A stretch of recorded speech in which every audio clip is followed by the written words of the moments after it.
Assalamualaikum warahmatullahi wabarakatuh. Perkenalkan, nama saya Siti Aisyah, NIM S1 18002.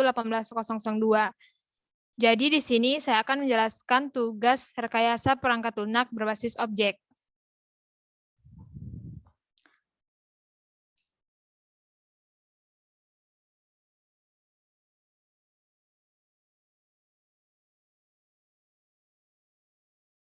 Jadi yang dijelaskan di sini itu sejarah UML, kegunaannya, dan diagram. Diagram itu terdapat dua, yaitu struktur diagram dan behavior diagram.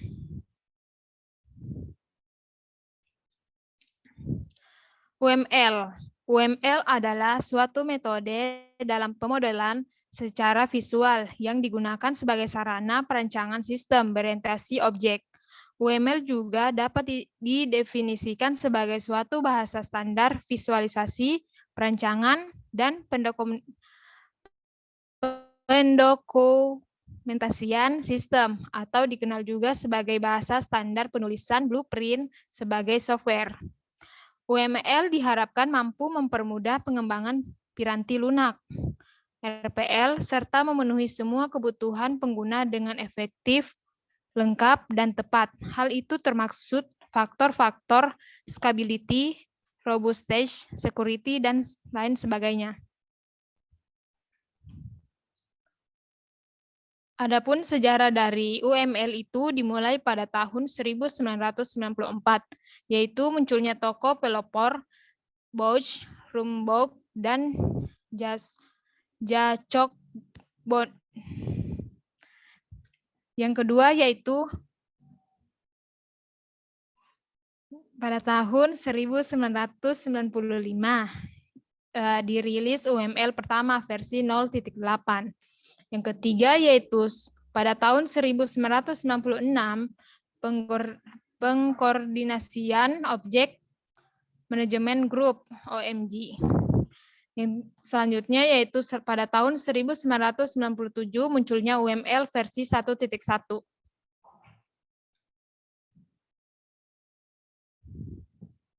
Selanjutnya pada tahun 1999 penyusunan 3 buku oleh Bosch, Rumbaugh, dan Jacobson. Pada tahun 2003 dirilis UML versi 1.5. Dan terakhir yaitu pada tahun 2004 dirilis UML versi 2.0.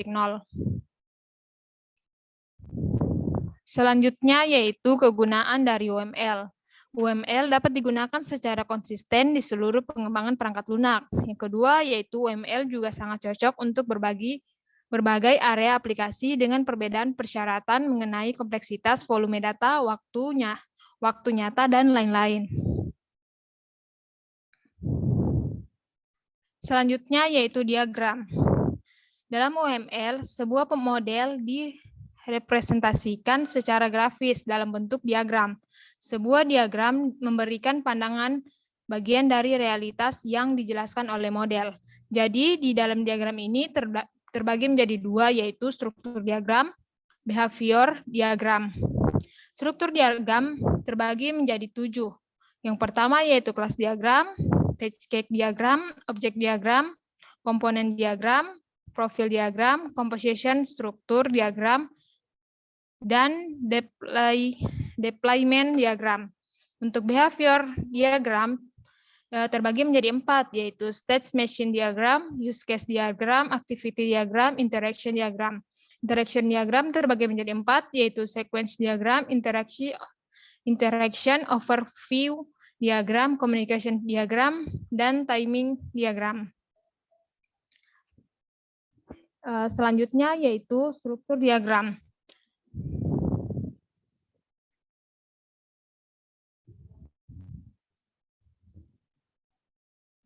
Struktur diagram itu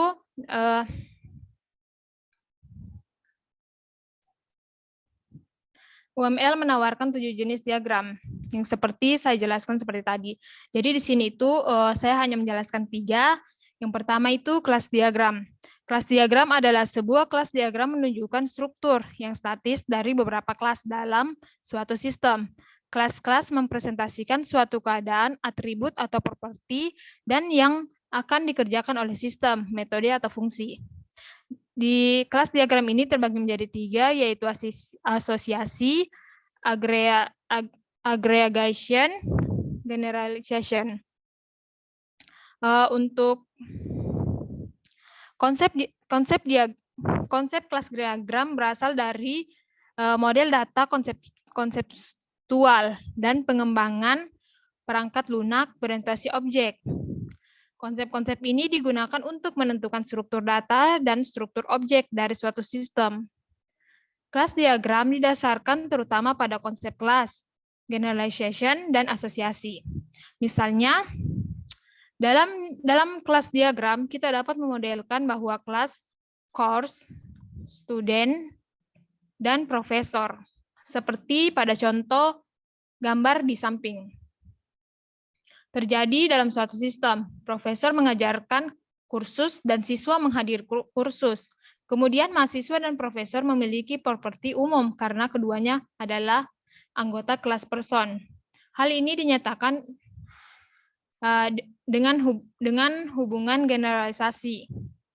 Yang kedua yaitu objek diagram. Objek diagram menggambarkan struktur sistem dari segi penamaan objek dan jalannya objek dalam sistem.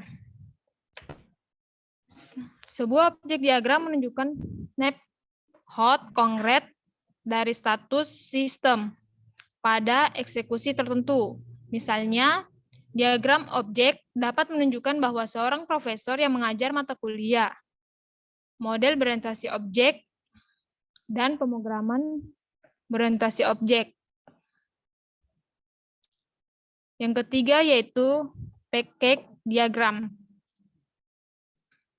Package diagram utamanya digunakan untuk mengelompokkan elemen diagram yang berlainan secara bersama-sama ke dalam tingkat pembangunan yang lebih tinggi, yaitu berupa sebuah paket. Package diagram berkelompok atau elemen model sesuai dengan sifat umum seperti kohesi fungsional. Misalnya, pada contoh di samping, pada gambar di samping, dalam sebuah uni sistem administrasi Persis, kita dapat memperkenalkan paket-paket yang memperoleh informasi tentang pengajaran, penelitian, dan administrasi aspek. Paket sering terintegrasi dalam diagram lain, yang menjadikan tampilan dalam diagram terpisah.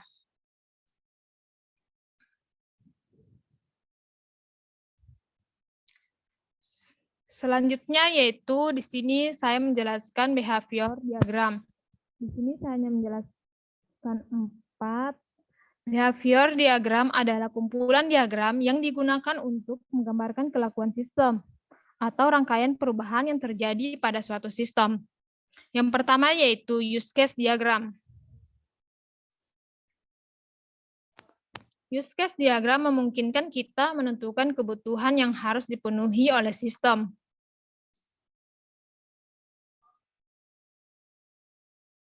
UML menawarkan diagram kasus penggunaan atau use case untuk memungkinkan kita menentukan sebuah yang harus dipenuhi oleh suatu sistem. Diagram ini menjelaskan pengguna mana yang menggunakan fungsi dari sistem, tetapi tidak membahas detail spesifik dari implementasi. Unit fungsionalitas yang didukung oleh sistem. Video untuk penggunanya yaitu disebut use case. Dalam administrasi universitas, contohnya seperti pada gambar berikut, dalam administrasi universitas sistem, misalnya fungsionalitas pendaftaran akan menjadi kasus penggunaan yang digunakan oleh siswa. Yang kedua yaitu the state machine diagram. Merupakan diagram yang digunakan untuk menggambarkan adanya perubahan maupun transisi keadaan dari status yang satu ke status yang lain terhadap objek yang terdapat pada program. Dalam siklus hidup, objek melewati keadaan yang berbeda. Sebagai contoh, seseorang dalam keadaan logout saat pertama kali mengunjungi sebuah website. Perubahan untuk masuk setelah orang tersebut berhasil memasukkan nama pengguna dan kata sandi. Setelah itu, orang tersebut logout. Kembali ke keadaan logout. Perilaku ini dapat direpresentasikan di UML menggunakan diagram mesin. State machine diagram. Diagram ini menggambarkan perilaku yang diizinkan dari suatu objek dalam bentuk keadaan yang memungkinkan transisi dipicu oleh berbagai peristiwa. Yang ketiga yaitu activity diagram. Activity diagram memodelkan proses apapun menggunakan aktivitas yang ada pada sistem.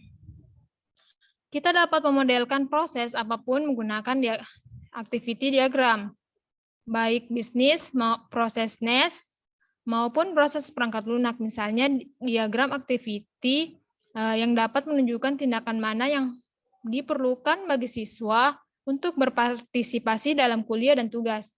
Activity diagram ini menawarkan mekanisme aliran kontrolisme serta mekanisme aliran data yang mengkoordinasikan tindakan yang membuat suatu kegiatan, yaitu suatu proses.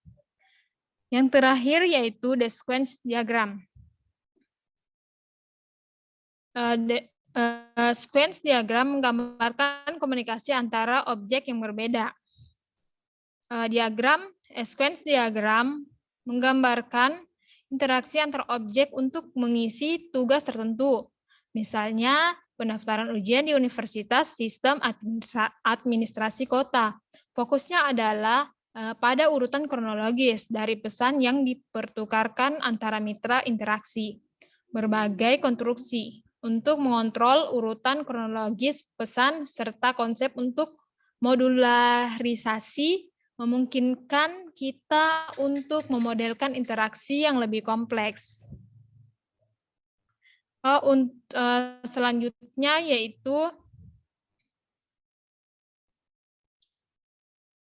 contoh aplikasi pembuat diagram UML. Contohnya itu seperti kita bisa membuat di Visual Paradigma, Microsoft Visio, dan Lucky Card. Baik, sekian dari saya. Assalamualaikum warahmatullahi wabarakatuh.